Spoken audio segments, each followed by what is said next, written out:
Je m'appelle Marie-Laure Staude, j'accompagne depuis 25 ans les personnes qui souhaitent changer de vie et vivre de leur passion, ou mettre un petit peu plus de passion dans leur vie. Alors aujourd'hui, tous ces outils que j'utilise, je vous les offre, je les partage avec vous. C'est avec de la constance, de la conscience, de la persévérance et de la bienveillance envers vous-même que vous allez remettre du sens dans votre vie et retrouver le goût de vivre, la douceur de vivre et l'art de vivre. Aujourd'hui, je vais vous parler des énergies de juillet 2022. J'adore cette période qui annonce de gros chamboulements. C'est doux et chaud et parfois rafraîchissant et orageux. Pour commencer, je vous dirais juste simplement qu'en ce moment, il est urgent de ralentir. Nous sommes entrés dans ce printemps dans un nouveau tournant, pas simplement économique, mais personnel, intérieur. Notre esprit se dilate, s'éclaire, notre regard sur notre vie, notre futur, nos relations se modifient grandement, d'un coup. Au détour d'une conversation, d'une rencontre, d'un moment dans la nature, nous sommes dans un moment historique où nous avons la possibilité et le pouvoir de changer radicalement la tournure de notre vie. Mais ce n'est pas si simple, même si cet été 2022 nous y encourage et nous porte dans ce sens pour nous y aider. Vous avez dû vous en rendre compte, jamais nos paroles ou nos actions ont autant impacté notre vie aussi rapidement. Les synchronicités, les belles rencontres s'ensuivent vraiment immédiatement quand on prend le temps d'aligner nos pensées, nos paroles et nos actions. C'est magique. C'est magique. Ce nouveau monde, notre nouveau monde, se dessine très facilement et très vite sous nos yeux. Alors, la difficulté, c'est de vivre cette transformation au milieu de notre entourage qui n'a pas la même ouverture, le même niveau de conscience que nous. L'assumer sans faillir sous leur regard sceptique ou malheureux est autre chose. Alors, c'est sûr qu'on se dit que seul, ce serait plus facile. J'entends beaucoup de gens qui disent oui, mais moi j'ai les enfants, j'ai mon travail, mon entreprise, mon mari, c'est compliqué, je ne peux pas faire des choses comme ça. Oui, c'est important de compter sur soi, de prendre du temps pour soi, je vais en parler, mais pourtant nous avons et nous allons avoir besoin des autres. Nous aurons besoin de demander de l'aide, de chercher aussi certaines compétences ailleurs. Alors, il est important de trouver le bon rythme, un juste discernement pour compter sur soi, faire corps avec les autres, trouver ces autres qui sont ce que j'appelle des passionnautes, des gens qui sont conscients, qui ont décidé vraiment de prendre en main leur vie. J'avais annoncé au printemps une nouvelle phase de frottement aux autres, justement. Cette nouvelle phase qui est une longue période qui va durer sur beaucoup d'années. Cette période de frottement aux autres, elle a commencé au printemps 2022. Et malgré tout, alors que tout nous pousse à être plus au milieu des autres, à voir comment nous pouvons survivre maintenant avec plus d'harmonie, plus de paix intérieure, plus de justesse, en marchant dans nos bottes, dans nos baskets. Malgré cette entrée dans cette période de frottement, il nous est demandé pendant ce mois de juillet, et cet été même, août, septembre, de revenir à nous pour bien comprendre notre place justement au milieu des autres. Comment nous pouvons la prendre ou quand, à quel moment nous allons réussir à la prendre. Malgré cette période qui commence de frottement aux autres, ce mois de juillet, ce 2 mois d'août, ces 2 mois-là qui arrivent, en fait, vont vraiment, malgré tout, nous dire « Attention, Soyez clair avec vous, revenez à vous. Sachez exactement ce que vous n'avez plus envie de vivre, ce que vous avez envie de vivre. Parce que sinon, ces mois, ils vont être redoutables. On a compris, on a mis le petit orteil dans cette compréhension de donner notre point de vue, assumer notre arrêt de travail, prendre du temps pour soi, arrêter complètement le métier que nous faisions depuis des décennies, face aux attentes, au mal-être, aux intransigeantes, ou au système de pensée des autres. Ce n'était pas aisé. Et pourtant, ce mois de juillet nous encourage à cette introspection, à ce retour à soi, pour ressentir dans notre corps tellement fort, dans des sensations physiques qui sont souvent pas agréables, pour ressentir ce qu'on ne veut plus, ce qu'on ne peut plus supporter.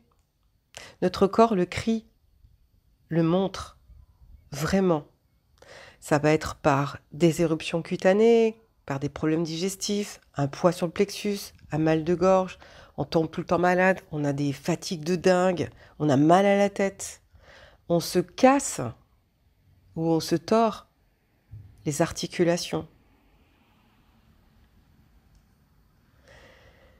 C'est un moment, il est important de vraiment prendre du temps pour soi, quand même, malgré tout, ce mois d'août et ce mois de juillet, même si on est rentré dans ce frottement aux autres.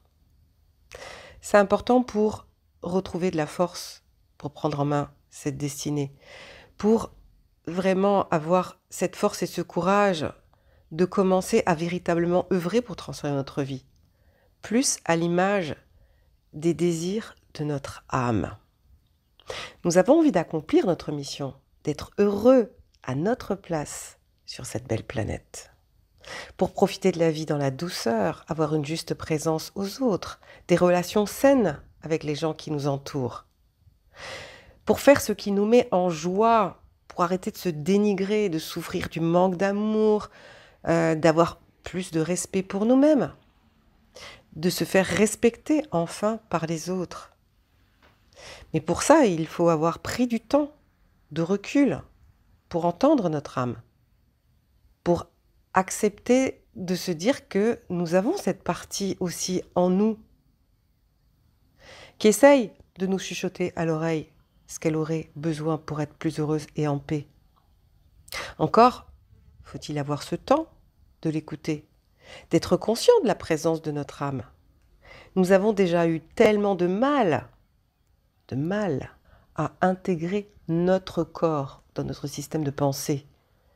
Parce que nous avons quand même été beaucoup des cerveaux sur pattes. Et ces dernières années, notre corps, notre être, nous fait ressentir physiquement des états pas très sympas pour qu'on prenne enfin conscience que nous avons un corps et que c'est un deuxième messager. Alors, est-ce que nous allons laisser la place aussi maintenant à notre âme pour qu'elle puisse écrire notre destinée?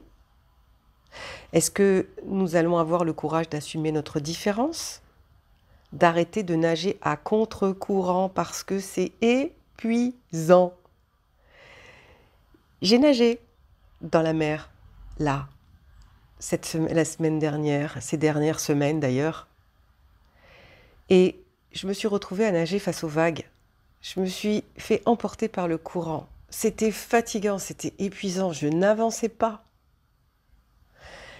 Et c'est ce qu'on essaye de faire, d'imposer ou de tenir haut et fort notre point de vue, ce que nous avons décidé de vivre. Mais autour de nous, les gens ne sont pas encore dans ce niveau de conscience, ils n'ont pas cette conscience-là. Donc, cessez de vouloir nager à contre-courant, trouvez un autre endroit pour aller nager où il y a moins de courant.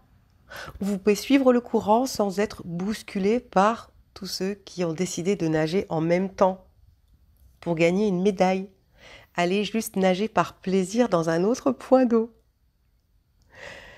Donc, s'il vous plaît, pour retrouver ce plaisir de vivre, pour aller nager en se faisant plaisir, n'invitez plus votre mental à passer des temps de pause avec vous. C'est déjà ce qui est demandé depuis un bout de temps. L'important, c'est de développer le ressenti du corps, d'arrêter d'être dans ce camouflage de nos états désagréables, de faire comme si tout allait bien. Ça, c'est la spécialité du mental. Tout va bien. Tu vas bien? Oui, oui, tout va bien. Le mental, il ne sent rien. Lui, il ne fait qu'analyser, hein. Le passé, le futur, il anticipe négativement, il bricole, il brode, il cherche des preuves. Il ne fait qu'analyser. Il ne tient pas du tout compte de ce que nous vivons dans notre corps. Si on a mal, si on est fatigué, si on est à bout, si on n'a plus envie de continuer, eh ben lui, il trouve quand même des justifications pour qu'on continue, pour qu'on fasse avec. Mais c'est plus possible, le corps est en train de tirer des sonnettes d'alarme. Il est plus que vital, en ce moment, de se rebrancher au corps, aux sens, aux émotions, de regarder nos blessures, nos traumatismes de l'enfance, qui se réveillent avec les événements. Alors ça, tout le monde fuit. Et pourtant, il est important de les voir parce qu'on va pouvoir enfin apprendre à les penser, ces blessures, à se réconforter, à se réparer, à se reconnaître dans notre sensibilité, à regarder le manque de conscience de nos éducateurs, d'accepter ce manque de conscience collective. Accepter ne veut pas dire continuer à faire avec. C'est accepter pour ne plus attendre l'attention, l'amour, la reconnaissance, pour ne plus attendre en vain quelque chose qui n'arrivera jamais de gens qui ne sont pas conscients. Le secret du bien-être de ces derniers temps était de se rebrancher à son cœur, à l'amour inconditionnel. Alors c'est facile à dire, mais c'est pas si facile à faire, hein. Alors, pour vous y aider, voilà ce que je vous dirais. Posez-vous la question, suis-je dans la critique envers moi et les autres, dans la culpabilité, dans l'autodérision, dans l'attente? Comme dirait quelqu'un que je connais, qu'est-ce que le cœur dirait de tout ça? Que ferait l'amour? Donc en juillet, n'oubliez pas, votre mental sera redoutable. Alors envoyez-le en vacances, c'est la bonne période. Ne lui laissez plus d'espace de parole parce que lui, il va tout faire pour que vous ne suiviez pas cette envie de changement.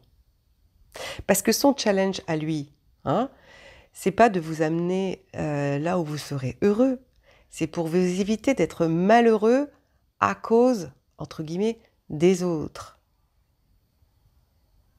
Parce que lui, il se dit, mais qu'est-ce qu'ils vont dire les autres? Et puis est-ce que je vais y arriver? Puis est-ce que je me trompe pas? Mais est-ce que c'est pas complètement fou de changer là de vie en pleine crise sanitaire? Est-ce que je vais réussir à lâcher là ce besoin de sécurité matérielle et financière? Je vais quand même pas utiliser toutes mes économies pour prendre du temps pour moi, alors que je les ai utilisées pour un coup dur. Mais on est en plein coup dur. Si vous ne les utilisez pas maintenant, vos économies, mais vous allez les utiliser quand? Quand? Mais sinon, donnez-les aux banques, ces économies, pour que eux, ils puissent travailler avec, continuer. Ah ben oui, hein, parce que est-ce que vous allez réussir à payer vos crédits si vous arrêtez votre poste à responsabilité? Et si vous ne vous pliez plus aux desiderata de votre chef, comment ça va se passer? Alors c'est sûr que 100 fois, sans compter sur cette transformation qui est dans l'air. Juillet vous y invite, ça sera plus facile quand vous allez accepter de prendre du recul, de vous appuyer sur vos forces, de reconnaître votre fragilité, d'avoir ce temps pour vous reposer, pour simplement contempler un beau paysage, pour nettoyer vos tracas, pour retrouver un bel état d'esprit, parce que vous acceptez de ne pas rester dans un état caca. Si vous ne prenez pas ce temps, vous allez galérer. Je suis désolée de vous dire ça, mais là, vous allez vraiment, juillet et août, vous allez grincer des dents. Vous allez avoir tendance à revenir en arrière si vous êtes trop dans le mental. Parce que votre mental va chercher à vous accrocher à vos anciens repères, à vos habitudes, qui vous ont mis dans une telle routine ennuyeuse. J'espère que vous avez compris avec tout ce que je viens de dire que ce mois de juillet fait appel à notre maturité, à notre conscience, notre discernement, notre courage, nos valeurs, notre bonne humeur, notre silence intérieur, notre confiance en des êtres de confiance. Ce mois de juillet nous demande de prendre ce temps avec nous pour bien identifier ce que nous ne pouvons plus continuer à répéter indéfiniment. Parce que notre corps n'est plus d'accord, il ne peut plus supporter continuer à faire semblant. Il ne peut plus physiquement. C'est plus possible. Il a été trop en vigilance. Il travaille trop, il est fatigué, ce corps. Donc c'est important de prendre ce temps de voir où nous devons mettre notre attention pour faire autrement. C'est vraiment retrouver des forces pour attaquer cette rentrée dans une belle lumière dans le cœur. Pour savoir de qui et de quoi il est vital de s'éloigner pour vivre notre incarnation sans avoir la sensation de passer à côté du bonheur.